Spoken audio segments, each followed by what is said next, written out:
Okay, so that was Democrats in denial, but I'll tell you who's not a Democrat and who's not in denial. Joining me now, Texas Senator Ted Cruz, author of Justice Corrupted. There's that book right there. Folks, there's your great senator from Texas. Senator Cruz, good to have you back on the show. Before we get into some of the other stuff, we have effectively 5 days left before the midterm elections. We want to weigh in on Herschel, Oz, and Vance. I think those are the big three that everyone wants to talk about. What are your thoughts? Well, Eric, great to be with you. Listen, I am very, very optimistic. I think on Election Day, we're not just going to see a red wave. We're going to see a red tsunami. I believe Republicans are going to retake both the House and Senate. I think in the House, we're going to see big, big majorities, 30, 40, 50 seats. I think the order of magnitude of 2010. In the Senate, I think we're likely to end up at 53 or 54 Republicans. I think the most likely pickup in the country is Adam Laxalt in Nevada. I think he's going to make a terrific new senator. I think Herschel Walker is going to win in Georgia. I'm in the middle right now of a nationwide 17-state month-long bus tour. So I've been campaigning with these guys all over the country. I was with Herschel in Georgia last week. I was with Adam a couple of weeks before that. I was with J.D. Vance last week. I think J.D.'s going to win. I think Dr. Oz is going to win in Pennsylvania. I think we're going to have some big, big victories. And I also think Arizona, Blake Masters, and New Hampshire, General Bolduc, both have a real shot at winning those races. And I think we have a puncher's chance in Colorado and in Washington State as well. So, I think this is going to be a big, big historic election. Fantastic, fantastic. That's what good conservatives do right there, folks. Senator Cruz doesn't have to worry about an election, so he gets out there and makes sure that the Senate does, in fact, come back to. They want the gavel. They need the subpoena power. They need the gavel back, folks. He's doing the right thing. Senator, back to your state. Beto O'Rourke is running against your governor there, but also I noticed there's something interesting. Beto and Stacey Abrams, two I guess we call darlings on the left. The left loves them. In fact, these two numbers jumped right out at me. $150 million. Let's show it on the screen, folks. $150 million is the total spending between these two people right here. Dem love affair. This is how many polls they've led in the entire election cycle. I went to Real Clear Politics to check it. They've not led not one single poll. $150 million. What's the message that the Dems are showing the American people? Oh, look, I think they're both going to lose badly. Beto, this will be the third time when he launched his campaign for governor. Reporters in the Capitol asked me what I thought about it. I said, well, I guess Beto wants to get his ass kicked a third time, and so that's what he's getting ready to do. Same thing with Stacey Abrams, although the good news is Stacey Abrams still believes she won the last time, so she thinks she's governor now, so maybe she'll, in her own mind, get reelected to her second term as governor. Listen, the left is out of touch with reality. These two candidates embody what's happened to Democrats in Washington, which is they have gone to the extreme left. You know, Eric, when you and I were kids, there was such a thing as moderate Democrats. There aren't anymore.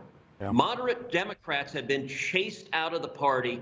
Today's Democrat Party is driven by the extremes. The Washington agenda is driven by Bernie Sanders and Elizabeth Warren and AOC. And it is amazing that Joe Biden has just handed the policy agenda over to them. Now, the good news is it's been such a train wreck, such a disaster. I think the American people have seen what happens when you let radicals and socialists set the agenda, and between inflation, crime, and open borders, I think voters all across the country are ready to change the path we're on and bring the country back in the direction of sanity. Doesn't it blow you away, Senator, that they've done nothing about the border? They've done nothing about energy prices. They've done nothing about inflation. They just hope it goes away, and it doesn't go away. You mentioned the border. Senator, something that our audience may or may not know, that you and I share a horrible, something terrible, a membership we don't want to be in. We've lost someone to an overdose, and opioids are just running through your border. Quick thought on that before we move on to some other stuff.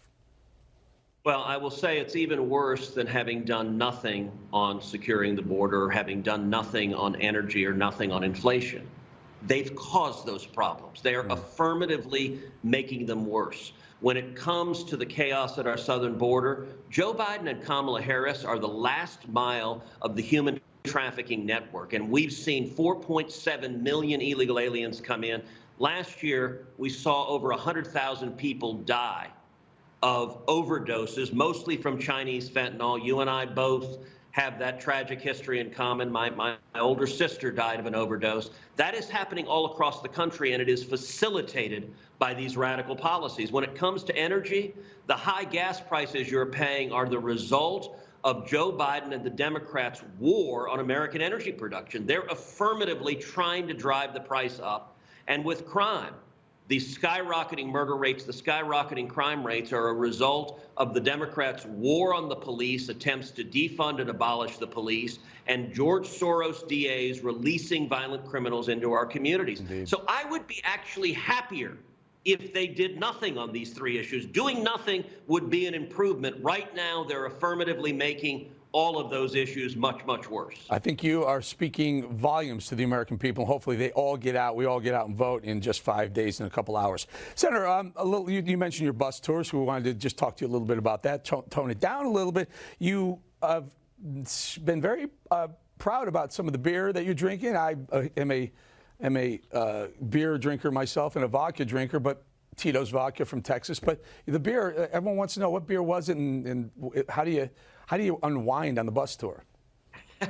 Well, we started the bus tour in Texas. All right, so that's a Coors Light, but we started the bus tour with Shiner Bock. And I will confess at the end of the night, there may be more than a few beers that are enjoyed after the sun goes down. And look, I'll tell you what I'm energized by. I'm energized by how pissed off people are. Pissed off at what's going wrong. And the reason I'm energized by that is they're ready to turn it around. I see hope. I see optimism. I see a resurgence.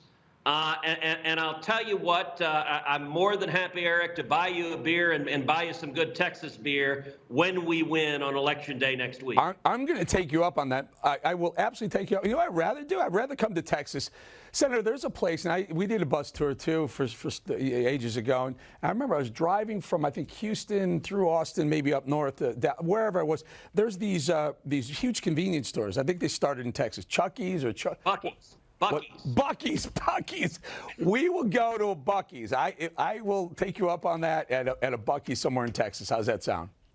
The very beginning of the bus tour, we stopped at Buc-ee's, and I went and bought Shiner Bock for the bus. Not for the driver, but for everyone in the back of the bus. And look, it is, I'm encouraged because it's a return to common sense. You know, you mentioned a minute ago the book that I had come out last week. It's called Justice Corrupted: How the Left has Weaponized the Legal System. And this book brings people inside just how radical the Democrats have been. Their war on the police, the George Soros DAs, the Antifa and Black Lives Matter riots. It brings people into the lawlessness. It brings people in to how Barack Obama and now Joe Biden have politicized the Department of Justice and the FBI, the IRS, and the alphabet soup of federal agencies designed to attack their political opponents, and they've weaponized them. And we've seen that whether it is the FBI raiding Mar-a-Lago, first time in history we've seen a president's home raided by the FBI, or the FBI sending in raids to pro-life activists to their homes at the break of dawn with machine guns drawn and the children of the activists crying in the background. This is an abuse of power.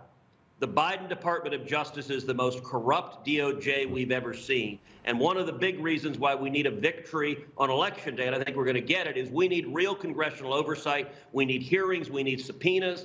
I believe Congress should impeach Alejandro Mayorkas, the Secretary of Homeland Security, and I think we should impeach Merrick Garland, the most abusive attorney general and most politicized attorney general this nation's ever seen. Man, I am so on board with you, Senator, and I hope the American people realize that even if it is a 40-50 House majority, it doesn't matter. You need the Senate to confirm the impeachment that Senator Cruz is talking about. If you don't get that, then you got nothing, folks, because it won't get confirmed if it's a Republican Senate. I mean, if it's a Democrat Senate. And then you let Biden, if he even knows where he is, Biden, Obama, Joe Obama, let him go ahead and try and veto that and show the public exactly who he's all about. Senator Ted Cruz, thank you so much, and I thank you for the conservative movement, for being a great senator from the great state of Texas. Thank you. See you again soon. And I'll take you up on that beer. Excellent. All right.